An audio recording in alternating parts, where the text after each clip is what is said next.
Welcome everyone back to the channel. In this video I'm going to give you a 1-year review of the Apple Watch Series 4. Now you may be asking why I'm doing this, considering this is actually a generation old compared to the Series 5. But I've had it for a year. I thought it'd be a good time to get a good review up, especially because right now there's really good deals on the Apple Watch Series 4 for Memorial Day, and just generally if you buy the last year's previous model you can get it a little bit cheaper.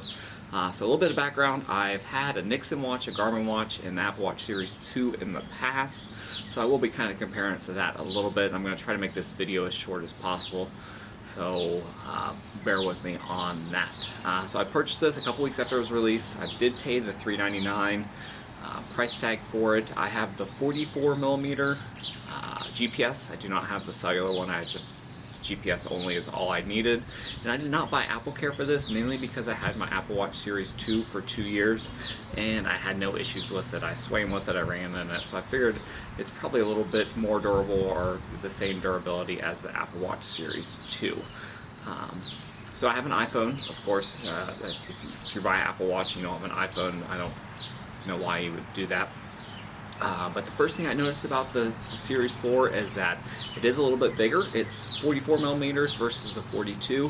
And mainly why it's bigger is because it has a better CPU in it, bigger screen, which helps immensely when you're just navigating around it or reading a text message. Everything's just a little bit larger, which you wouldn't think would make that much of a difference, but it actually does. It has more rounded edges versus the square more rectangle type edges than previously.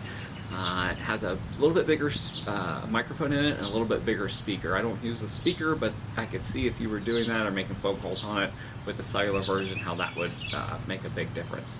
Again, it does have a big battery life, and it also has, I'll get you a picture of it here.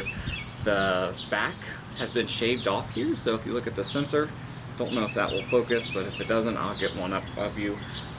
The sensor is actually a little bit shaved down, so it's a lot easier and more comfortable to wear versus the Series 2 and 3. That's one big thing I noticed. But overall, it'll wear very similar to the Series 1, 2, and 3. It's just a little bit bigger. You don't really notice it so much on your wrist, but you notice it when you look out at the screen. It's just that much bigger. It's more clear, more vibrant. The text is bigger, which is a big improvement.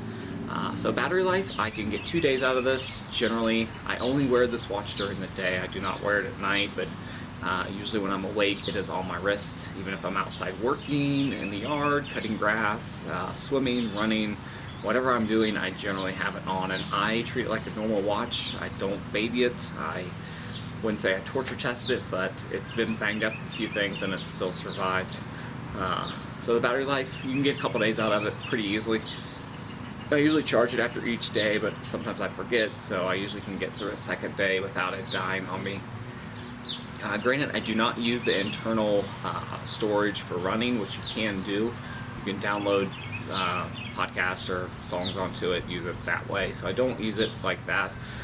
Usually I have my phone with me when I'm running, but 2 days battery life, and I've had it for a year, so I do notice the battery's degraded over time, but that's to be expected with any type of battery. But excellent battery life, especially compared to the Series 2 and 3, which didn't have the best. Sometimes it was difficult to get through a whole day. So another big thing is the messages are a lot clearer to read. I generally only use this for messages, keeping track of my fitness, and sometimes I'll check the weather, or I will listen to a podcast or control my podcast through it instead of having to use my phone. That's really the only thing I use it for.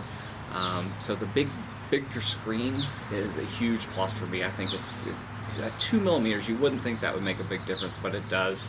And I'll kind of get you some side footage of it just to show you how much better it is. If you can get a Series 3 and 4 and compare them together in store, I highly recommend you doing it, because I guarantee you will not go back to the older Series 3. Series 4 is just that much of a step up compared to the old ones. Durability, it's fairly durable. I haven't had any issues with it. Yes, the screen is all scratched up because it is not a sapphire glass, but overall I've not had any issues with it dying, shutting off, overheating. I've cut grass for 2 or 3 hours with it in direct sun, and it has not turned off or overheated or had any issues there. Running, swimming, I don't have any issues with it. dying, crashing, overheating. It's been a fairly stable, durable watch. Again, the face is pretty scratched up, but that's my own fault because I banged it up against a few walls just walking around the house or outside. Got dirt on it, which I had to wipe off, which scratched it a little bit, but overall it's been extremely durable for the year, a little over a year that I have owned it. And that's really it. The watch bands still work from the previous gen. They haven't changed past. If you have a Series 1 or 2 and you're worried about, maybe you have 4 or 5 watch bands that you spent a decent amount on and you're worried about that, they still will work.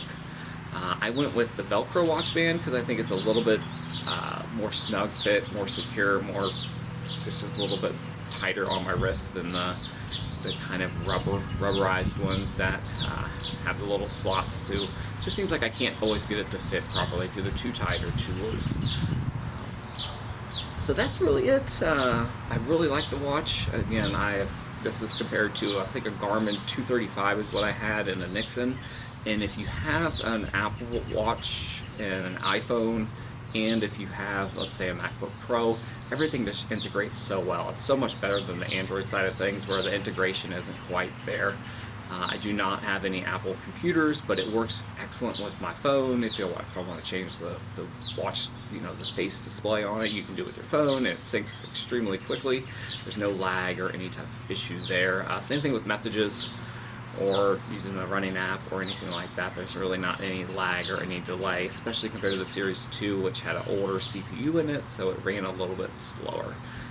If you can get one of these, I believe they're $299 right now for Memorial Day at Best Buy. If you can get one for that price, it's a steal. I would highly recommend that over paying full price for like a Series 5. If you guys have any questions, feel free to leave them below and I will get back to you as quick as I can. Thanks everyone for watching. I know this video was a little bit impromptu and I'm shooting it outside mainly because we have a crying baby inside. So bear with me there. But thanks for watching and I'll see you guys next time.